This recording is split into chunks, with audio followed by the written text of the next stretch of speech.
We are the Guinea Pig Collective. All will be assimilated. Resistance is futile. Hey, I'm getting static in this bit. Hey everybody, what's going on? And welcome back to another Toys from the Past. So on today's Toys from the Past, I'm going to be showing some of the toys that I've had for many years, although I do not have the complete collection that I used to have. Well, because of some of the same reasons that I'm missing some of my movies and comic books and a whole host of other things, well, mostly due to theft.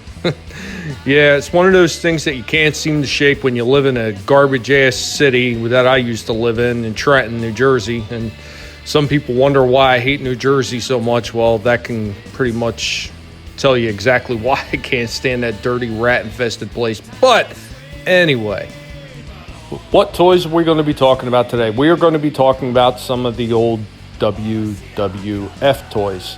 Now, some of these were WWF and some actually were WWE, but they were all at least 20 years old or more. Now, I do not have any of the original big giant vinyl figures that they used to have that, were not posable. I don't have any of them left with me. Whether or not they are still buried in the catastrophe that is my father's house is yet to be seen, because I'm not going over there searching for it, because I don't feel like being buried under an avalanche of stuff.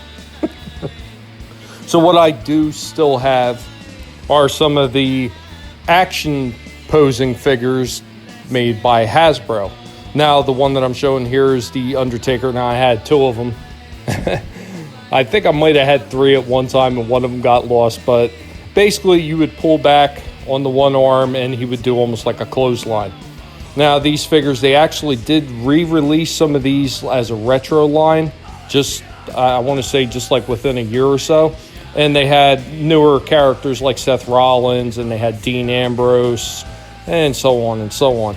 But they had a whole ton of these figures, and I had a bunch of them. Like, they had Hulk Hogan, Brutus Beefcake, Jimmy Snuka, Andre the Giant, so on and so on and so on. But the only ones I have left are the two Undertakers and Papa Shango. Now, as far as actually looking like the wrestler, I thought that the Hasbro ones, although, bit more satire looking, because they weren't exactly, true life form, but they looked fairly close to the wrestlers that you've seen on TV. Now, what I have left in my collection actually jumps quite a bit from that one to the next one, which was Jakks Pacific. Now, when Jakks Pacific took over, a lot of their toys looked very blah. They looked very much like the original vinyl ones did. They had a similarity to the wrestlers, but they didn't really look exactly like them. And that's what you get with this figure. And this figure, it's so weird looking. It almost looks like it's glow in the dark as far as the skin. And I'm not sure, it might have glown in the dark at one point. But one of the unique standouts they had on this is they had the signature of the wrestlers on the leg. Now, as badly as that one looked, Jakks Pacific also put out this figure. Now, if memory serves me correctly, this one actually had a squirting water action. Yeah, kind of weird. But the figure, it resembled the Undertaker a lot more than the traditional figure that they would put out for collectors, and this actually looked more like him, although extremely grandized with the super overblown muscles, more like a He-Man type figure than really a wrestling figure. But it is what it is, and I thought this one was actually kind of cool. And they also did these as well. Jakks Pacific's WWF Bangers with Sound. Now, I believe at one time these things used to have sound. You would bang them and they would make some kind of weird sounds. Mine does not make that kind of sound anymore, and I don't even know if there would be a way to try to open it up to see if it had a replaceable battery, and I kind of doubt it. It probably just had like a little sound ball in it, and once that thing dies, that's pretty much it.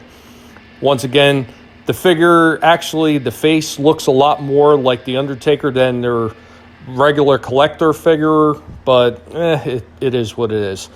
In 1999, Jakks Pacific did this version of The Undertaker. As you can see, I'm a pretty big Undertaker fan. But this one didn't kind of almost bear the resemblance to The Undertaker, but once again, I think they truly missed the mark on this regular figure that they sold as part of her collection series. So another one that just very poorly done. Yet 1 year later in 2000, they came out with this Undertaker version. Now, this is probably the best one that I have in my collection, because at that point, I'd pretty much stopped collecting them because it was always a hit or miss with some of the figures that came out. So this one actually looked very much like The Undertaker from when he was with the Ministry of Darkness, and it's actually one of my favorite figures that's in my collection, minus the Hasbro one from 1991. I also had a few of these collectible bears from the WCW brand before it went under, obviously, and this one banner for the NWO. Unfortunately, a lot of the other really cool collectibles that I had, I either can't seem to find or they have been stolen or just lost over time. Maybe some of them may turn up eventually if I ever have the chance to go over in my father's house and look around, but who knows? Anyway, guys, have you ever had any of these figures? Do you remember any of these figures? Let me know what you think in the comments down below. Of course, as always, if you enjoyed what you've seen and heard, go ahead and destroy that like button for me. And if you are new to the channel and this didn't scare you away or made you scratch your head wondering what the hell is going on this channel, go ahead and subscribe. There's a lot of other things that I talk about, and I do mostly talking movies, lightsaber theory videos, and, of course, toys from the past. Now, as far as setting up a schedule for some of the newer videos that are going to be coming out, Mondays I am going to dedicate to memory, so we will be talking toys from the past. Tuesdays and Thursdays are going to be dedicated to talking movies. Saturdays will be dedicated to lightsaber theory. And when I have a short fan film that's actually ready to be uploaded, that will wind up taking place on Fridays. I appreciate every single person that comes to my channel and checks out my videos and, of course, leaves me those comments. I do enjoy reading them and interacting with you guys. Anyway, I will catch you all next time. Later, y'all.